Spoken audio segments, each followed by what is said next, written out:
Bring them home now. Amen. Happy Chanukah. What's your name? My name's Gideon Ron. We're standing here on an ancient road, the Roman Empire. You and many other students put this together. Yes, sir. What'd you do? We figured that it's been 62 days and we still have 138 souls who are in Gaza and we're here celebrating and they can't be. And so we figured we'd celebrate for them. You know, this was, as you said, this was where they used to sell Jewish slaves. We're the Jewish nation. We're forever and we're not scared.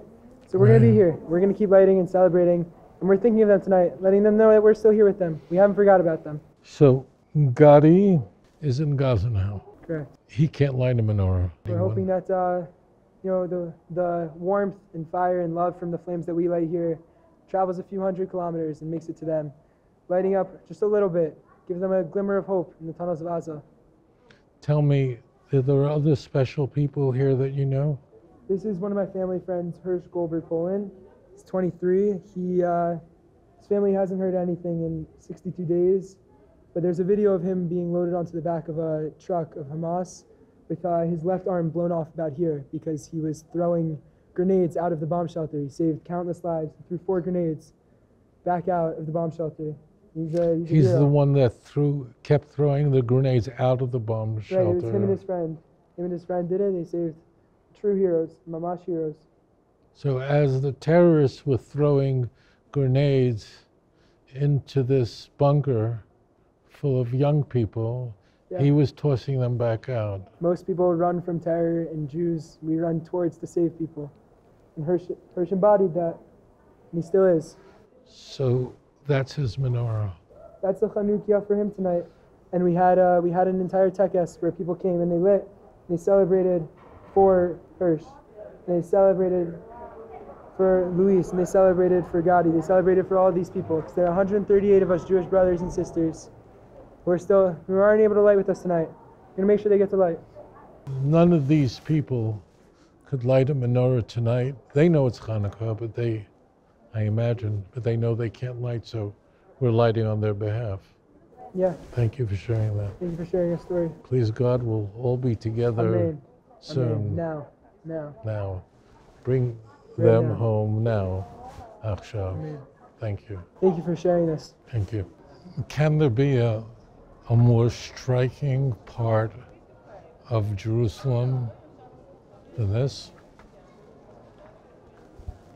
This is the Roman Cardo.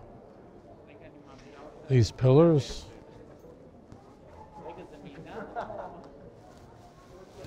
Byzantine Empire.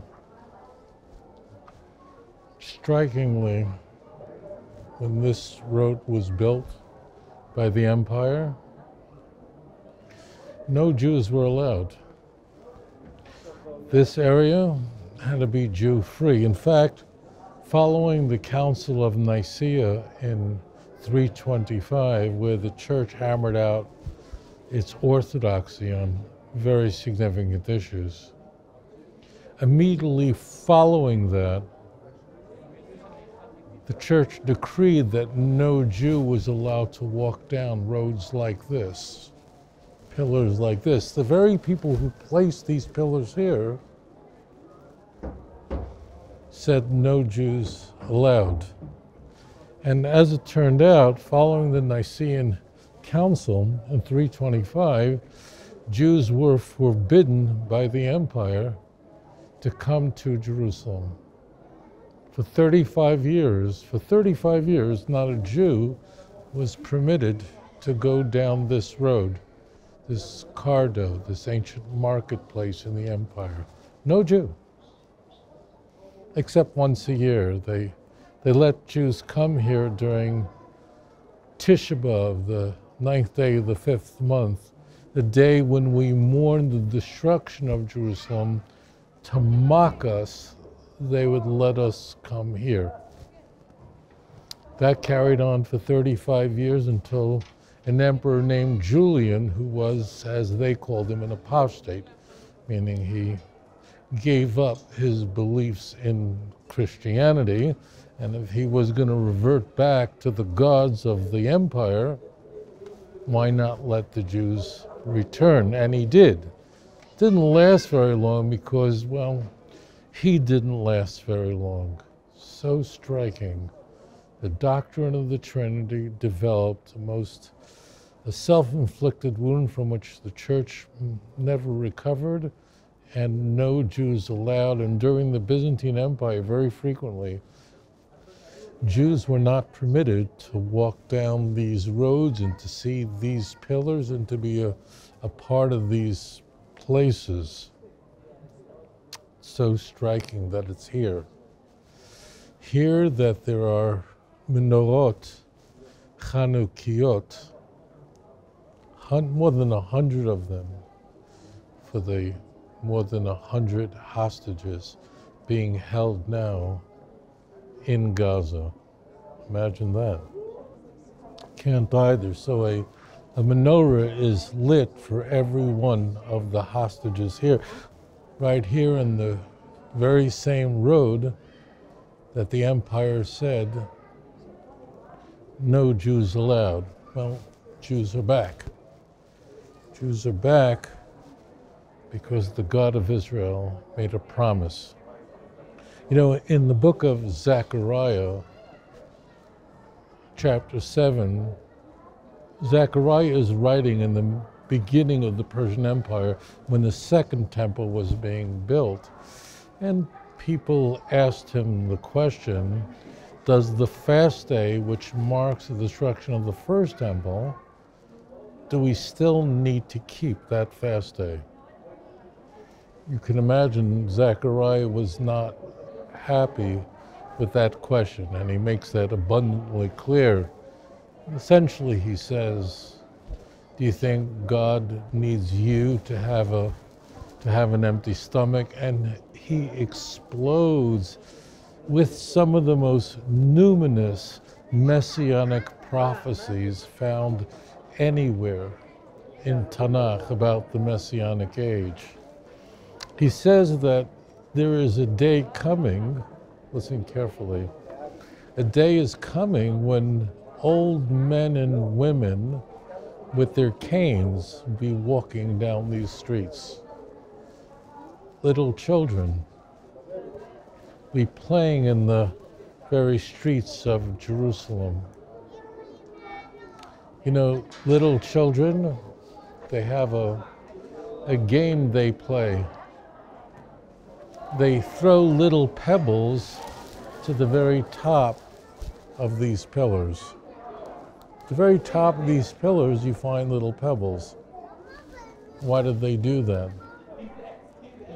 Because the God of Israel made a promise, and the children of Israel, quite literally, have returned, and they throw little pebbles up.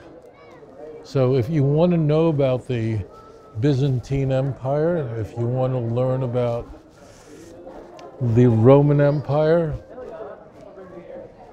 go to the library. Blow the dust off an old book and read about them. They do not have a covenant with the God of Israel. If you want to learn about the children of Israel, in contrast, come. Find us. The Almighty made a promise that the nation of Israel will return to the land of Israel.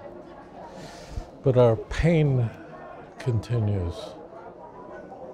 Great distress. It's a Eis Sarah Yaakov. It's a time of great distress for Jacob. But Zechariah, in chapter 8, that same precious chapter, says that one day, there are days coming, saith the Lord, that your fast days will turn into festivals. There's a day coming when the times that you mourn will turn into a time of celebration.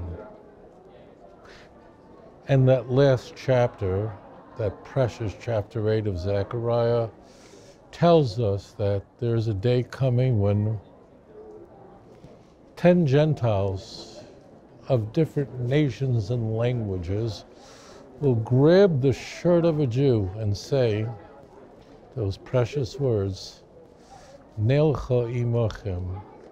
Let's go with you. Ki shamanu. Because we have discovered, we have heard that God is with you. This is a very difficult moment.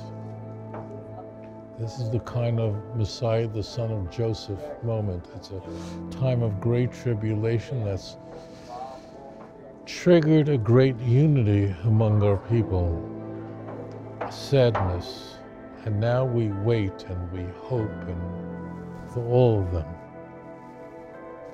For Hanan can't light the menorah tonight. They will come back. We want our sons and daughters home now, so they can light the menorah together with Klal Yisrael. A restoration, a final restoration of the people of Israel, the land of Israel, to Yerushalayim, Er HaKodesh. May we see a time coming soon when all the nations will speak in a pure speech, B'safa Brua. Zephaniah chapter 3, verse 9. Zephaniah, after all, preached right here. Sephaniah, who lived at the end of the first temple period, a contemporary of Jeremiah, preached right here. The nation would return and the nations would return. May we witness that redemption quickly in our time. Shalom.